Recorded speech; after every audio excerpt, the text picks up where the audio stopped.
الحمد لله وحده والصلاة والسلام على من لا نبي بعده أما بعد فقد قال الله تبارك وتعالى في كلامه المجيد والفرقان الحميد فأعوذ بالله من الشيطان الرجيم بسم الله الرحمن الرحيم لقد كان لكم في رسول الله أسوة حسنة وقال النبي صلى الله تعالى عليه وسلم من تشبه بقوم فهو منهم وقال النبي صلى الله تعالى عليه وسلم في مقام آخر من تكثر سواد القوم فهو منه أو كما قال عليه الصلاة والسلام۔ بزرگان محترم اور برادران عزیز، یہ جو وقت چل رہا ہے آپ لوگ بخوبی جانتے ہیں کہ یہ دیپ آوالی کا وقت چل رہا ہے، اور اس وقت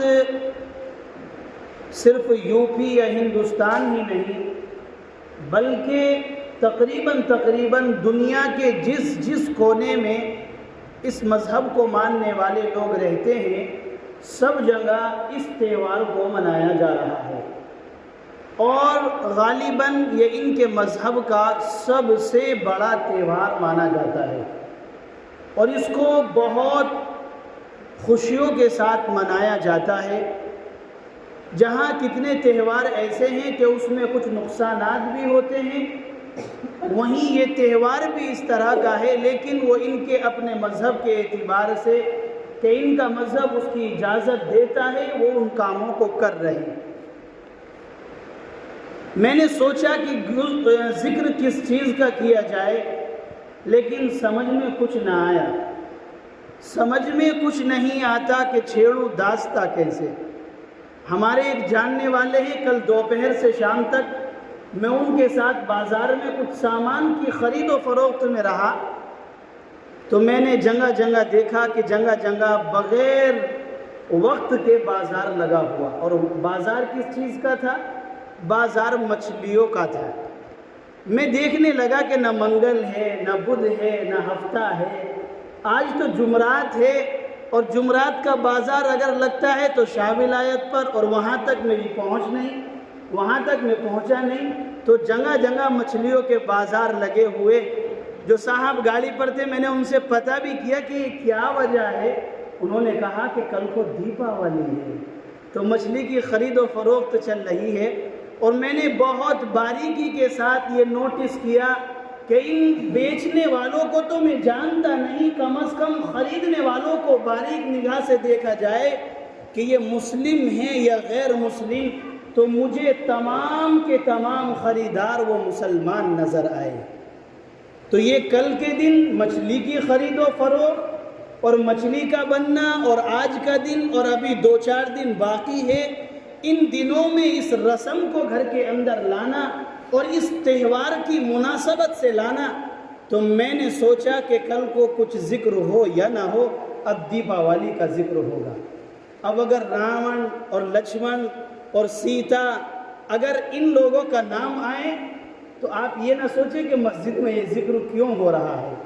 میں سب سے پہلے آپ لوگوں کے سامنے یہ بات ظاہر کرنا چاہوں گا کہ اس مذہب کی، اس تہوار کی حقیقت کیا ہے۔ آج تک آپ نے عید الفطر، عید الاضحیٰ کو میری زبان سے سنا ہوگا کہ ان کو کیوں منایا جاتا ہے۔ آج میں ذکر کروں گا کہ دیپاولی کو کیوں منایا جاتا ہے، آیا اس کی بنیاد کیا ہے، اس کی وجہ کیا ہے، اور یہ کب سے ایجاد ہوئی ہے۔ تو آپ 3 نام یاد رکھیں، ایک تو رام، ایک لکشمن اور ایک سیتا۔ ان لوگوں نے تقریباً 14 سال ون ویواس میں گزارنے کے بعد ان لوگوں نے گھر واپسی کی، اور جب گھر واپسی کی تو ایودھیا کے اندر یہ آئے، تو اس وقت ایودھیا کے اندر آنے کے بعد ان لوگوں کا بہت بڑا استقبال کیا گیا، بہت بڑا استقبال کیا گیا، اور وہاں پر طرح سے دیپ جلائے گئے اور روشن پورے شہر کو کیا گیا۔ پہلے اس کا نام لیں، یہ دیپاولی کہا جاتا ہے اور کتنے لوگ دیوالی کہتے ہیں۔ اس کا اصل نام سنسکرت کے اندر جو ہے وہ دیپ اور آلی ہے، دیپ اور آوالی، جیسے کہ مراد اور آباد، لیکن کہتے کیا ہیں ہم اس کو؟ مراد آباد۔ جیسے نجیب آباد کہتے ہیں ہم اس کو نجیب آباد، تو ایسے ہی اس کو دیپاولی، جبکہ یہ الف جو ہے یہ آگے کا ہے، یہ پا کے بعد الف نہیں، الف اگلے لفظ کا ہے، یہ دو لفظ الگ ملے ہیں۔ دیپ کے معنی چراغ کے آتے ہیں اور آوالی کے معنی آتے ہیں قطار کے، ان دو ناموں سے مل کر اس کو بنایا، اور آپ دیکھتے ہیں کہ یہاں پر چراغ جو ہے ایک قطار کے ساتھ لگائے جاتے ہیں، ان دو لفظ کو سنسکرت کے اندر مرکب کیا اور اس کو دیپاولی کہا۔ تو جب یہ تینوں حضرات 14 سال اپنے جنگلات کے اندر گزار کے اپنے گھر اور اپنے شہر ایودھیا کے اندر واپس آئے، تو ایودھیا کے لوگ جو ان کو مانا کرتے تھے، انہوں نے رام کا بھی، سیتا کا بھی اور لکشمن کا بھی، ان تینوں حضرات کا بہت خوشیوں کے ساتھ استقبال کیا۔ کچھ لوگ اس مذہب کو اور طرح سے بھی ثابت کرتے ہیں، لیکن بہرحال میں نے ایک چیز، ایک کڑی آپ کے سامنے ذکر کی، پورے طور پر اس کو ثابت کرنا میرے لیے ضروری نہیں، لیکن میں آپ کو یہ بتانا چاہ رہا تھا کہ دیپاولی اس کو کیوں کہتے ہیں۔ تو وہاں سے یہ شروع ہوا اور وہاں سے اس کو چلایا گیا، منایا گیا، اور اس تہوار کے اندر جہاں پر دیپ جلائے جاتے ہیں وہیں پر جو مائیں لکشمن ان کی ہے، جو سیتا لکشمن ان کی ہے، تو اس کی بھی چڑھاوا ہوتا ہے، اس کو بھی خوب مانا جاتا ہے۔ کیوں؟ اس لیے کہ اس مورتی کو ماننے والوں کا یہ عقیدہ ہے کہ یہ مایا جس سے خوش ہو گئی، یہ مورتی جس سے خوش ہو گئی، تو اس کے پاس لکشمن آ جائے گی اور اس کے پاس دولت اتنی ہو جائے گی، اس کو کسی چیز کی ضرورت نہیں ہوگی۔ تو اس تہوار کے اندر بہت سی چیز منائی جاتی ہے۔ غالباً کوئی ہندو ہوگا، کوئی مذہب کا ماننے والا ان کا اندر کا بندہ ہوگا کہ جو آج کے دن اپنے گھر کو خوبصورت نہ کرے، رنگ روغن نہ کرے اور اس کے اندر روشنی نہ کرے، شاید ہی کوئی بندہ ہوگا۔ لیکن بہرحال ان کا مذہب اس کی اجازت دے رہا، ہمیں ان کو روکنا نہیں، ہمیں ان کو ٹوکنا نہیں، جو چاہے وہ کرے۔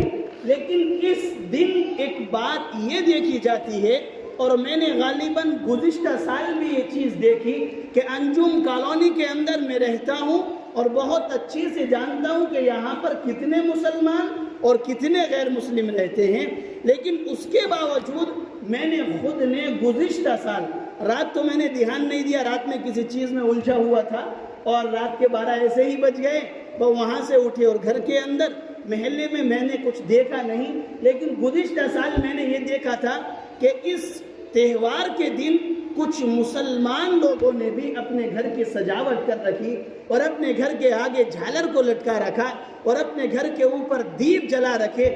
یاد رکھنا نبی علیہ السلام نے فرمایا، من تشبہ بقوم فہو من، جو بندہ جس قوم کی مشابہت اختیار کرے گا وہ انہی میں ہوگا۔ من تکثر سواد القوم فہو من، جو بندہ جس قوم کی جس کام کی زیادتی کا سبب بنے گا کل قیامت میں حشر انہی کے ساتھ ہوگا۔ آپ کریں، لیکن کرنے سے پہلے یہ سوچیں کہ آپ کے پاس کیا اپنے مذہب کے اعتبار سے کوئی دلیل ہے یا نہیں۔ اگر آپ کے پاس دلیل ہے تو آپ بعد میں کریں، پہلے مجھے بتا دیں تاکہ میں بھی کم از کم اس نیکی سے پیچھے نہ ہٹوں، پھر آپ اس کو کریں۔ لیکن اگر آپ کے پاس اس کی کوئی دلیل نہیں تو خدارا آپ اس کام کو کرنے سے بچیں۔ وہ جن کا مذہب ہے اس چیز کی اجازت دے رہا، اس کام کو وہ لوگ کریں، ان کے سپرد کریں، لیکن ہم کریں، کرنے سے پہلے یہ سوچیں کہ کیا ہمارے پاس کوئی دلیل ہے یا نہیں۔ ایک سوال اس تہوار پر اور تہواروں پر بھی یہ ہوتا ہے، لوگ کال پر معلوم کرتے ہیں، ملاقات میں سوال کرتے ہیں کہ اگر اس دن کچھ ہمارے ملنے والے غیر مسلم ہمیں اس تہوار کی مبارکبادی دیں تو کیا ہم جواب میں مبارکبادی کے الفاظ کہیں یا نہ کہیں۔ تو یاد رکھنا، اگر ہم مبارکبادی کے الفاظ دے رہے تو گویا کہ ہم اس کے اندر شریک ہیں، ہم ان کے تہوار میں شریک ہیں، تو لہذا ہمیں مبارکبادی دینے کی ضرورت نہیں۔ صبح اٹھتے ہی 11:11 پر میں نے جب واٹس ایپ کھولا، کھولنے کے بعد دیکھا ایک بندے کا میسج آیا ہوا اور وہ دیپاولی کی بہت شبھ کامنائیں مجھے پیش کر رہے ہیں۔ میں نے فوراً آڈیو چالو کری اور آڈیو چالو کرنے کے بعد ان کو دعائیہ کلمات کہے، ان کے کاروبار میں برکت کے فیصلے کیے، بہت چیز کہے، ان کے گھر والوں کے بارے میں دعائیہ کلمات کہیں، لیکن دور سے دور تلک اس میں کہیں دیپاولی کا میں نے کوئی ذکر نہیں کیا۔ انہوں نے مجھے کہا، میں نے اس کو پڑھا، لیکن پلٹ کر میں نے اس انداز کا جواب دیا، کوئی سننا چاہے گا تو موبائل میں سناؤں گا بھی۔ میں نے اس انداز کا جواب دیا کہ جس طریقے پر میرا اسلام مجھے اجازت دیتا ہے کہ غیر مسلم کے ساتھ کس طرح سلوک کرنا ہے، اس انداز سے پیش آئے۔ غیر مسلم اگر ہمارے درمیان رہتا ہے، دیکھیے ایک ہوتا ہے بھائی چارہ اور ایک ہوتا ہے مذہب چارہ۔ کیا ہوتا ہے؟ ایک ہوتا ہے بھائی چارہ اور ایک ہوتا ہے مذہب چارہ۔ ہم سوچتے ہیں کہ اگر ہمیں کسی نے مبارکبادی دی تو بھائی چارہ یہ ہے کہ ہم پلٹ کر مبارکبادی دیں۔ نہیں میرے دوستو، یہ بھائی چارہ نہیں ہے۔ بھائی چارہ یہ ہے کہ آپ کے پڑوس میں کوئی غیر مسلم رہتا ہے، آپ اس کے ساتھ اچھا سلوک کریں، اس کی جان کی حفاظت کریں، اس کے مال کی حفاظت کریں، اس کی عزت کی حفاظت کریں۔ جس طرح آپ اپنے آپ کی حفاظت کرتے ہیں تو آپ کے لیے ضروری ہے آپ اپنے پڑوسی کی بھی حفاظت کریں، چاہے وہ غیر مسلم ہی کیوں نہ ہو۔ اگر وہ پریشان ہے اس کے گھر پر جائیں، اگر وہ بیمار ہے اس کی تیمارداری کریں، اگر وہ قرض میں ہے اس کو پیسوں کی ضرورت ہے، آپ اس کو بطور قرض پیسہ دیں، اس کو ہدیہ پیش کریں۔ نبی علیہ السلام کی ایک بیوی حضرت صفیہ رضی اللہ تعالی عنہ آپ کی بیوی ہیں، آپ کے جتنے بھی رشتہ دار تھے وہ تقریباً اکثر رشتہ دار غیر مسلم تھے۔ آپ کی بیوی ان کو گاہ بگاہ کوئی چیز پکاتی تھی، وہ بھیجتی تھی، ان کو ہدیہ بھی دیتی تھی۔ کتنے لوگوں نے کہا یہ مشرک ہے، یہ اسلام کے دشمن ہے، یہ منافق ہے، یہ کافر ہے، آپ ان کے ساتھ یہ سلوک کیوں کرتی ہیں؟ انہوں نے کہا یہ میرے رشتہ دار ہیں، یہ میرا اپنا معاملہ ہے۔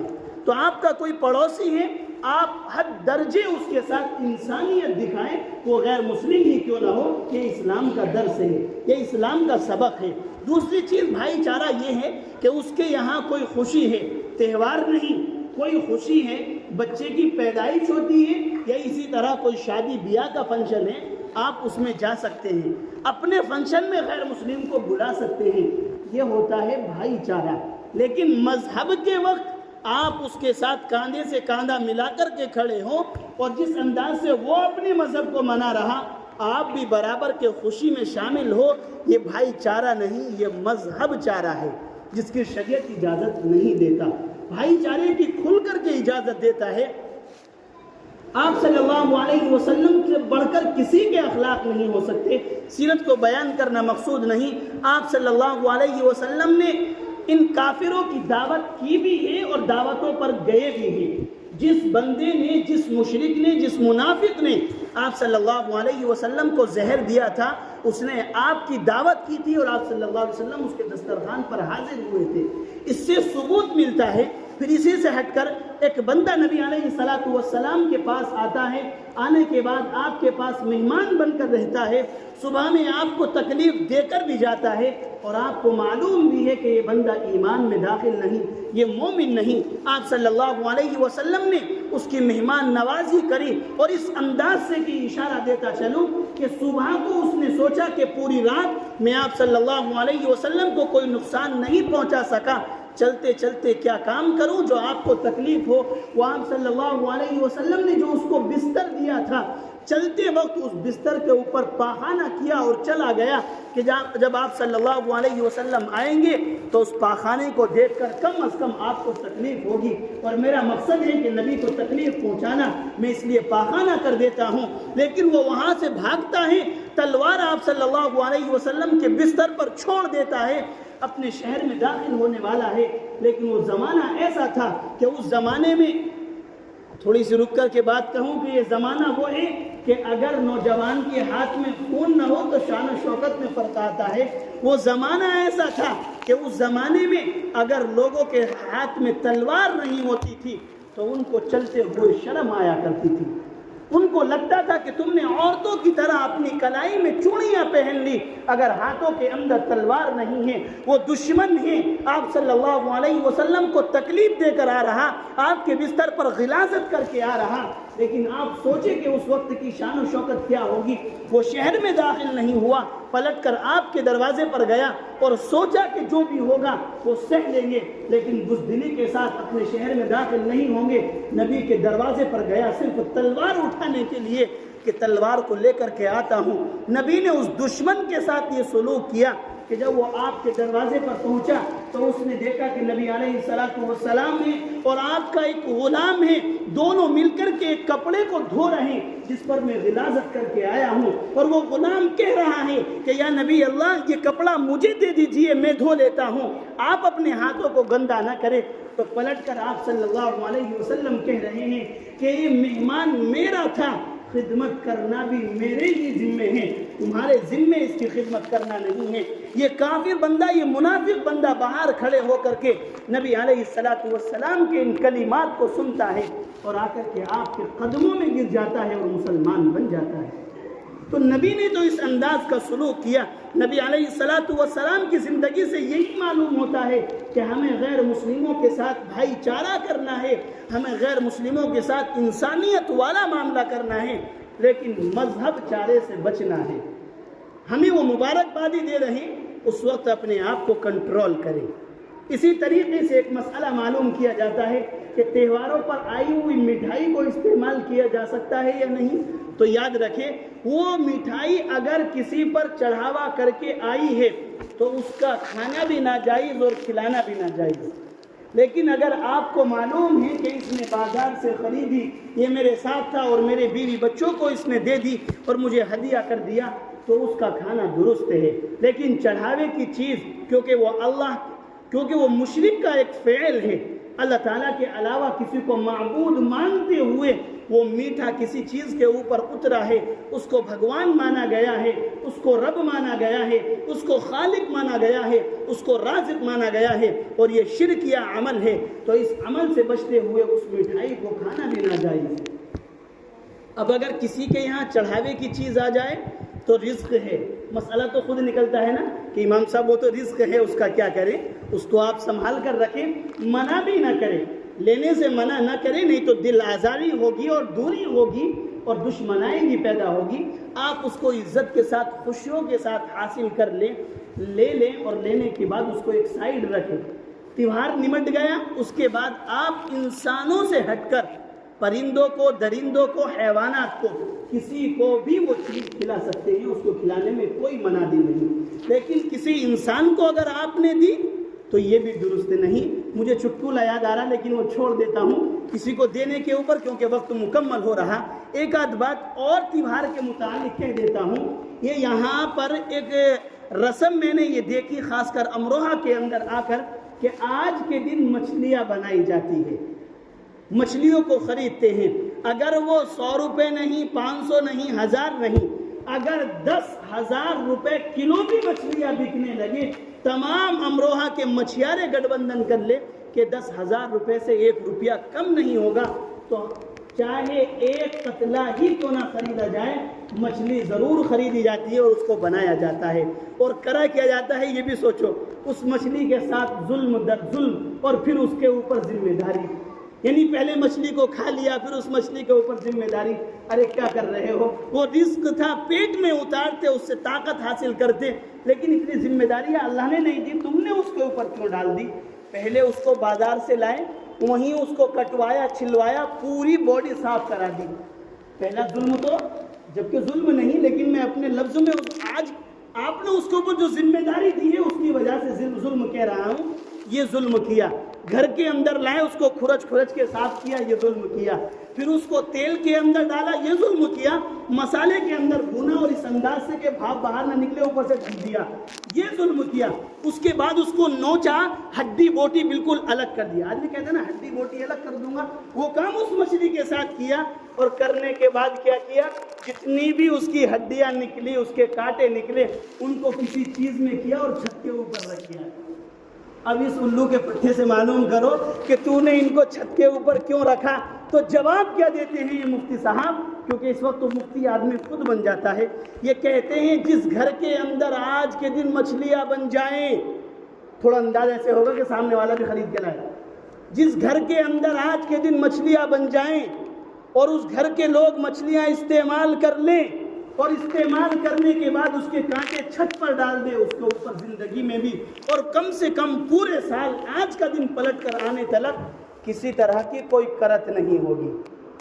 ارے خود سوچو, جو مچھلی مچھیارے سے جال سے نہ بچ پائی اور وہاں آنے کے بعد چھری سے نہ بچ پائی, تمہارے پاس آنے کے بعد پتیلے سے نہ بچ پائی اور اب 32 دانتوں میں جانے سے پہلے ان 10 انگلیوں میں نہ بچ پائی اور پھر وہ ختم ہو گئی, اس کے بعد اس کے کانٹے جو مچھلی اپنے آپ کو نہ بچا سکی, آپ خود سوچو کہ وہ آپ کو کیا بچائے گی.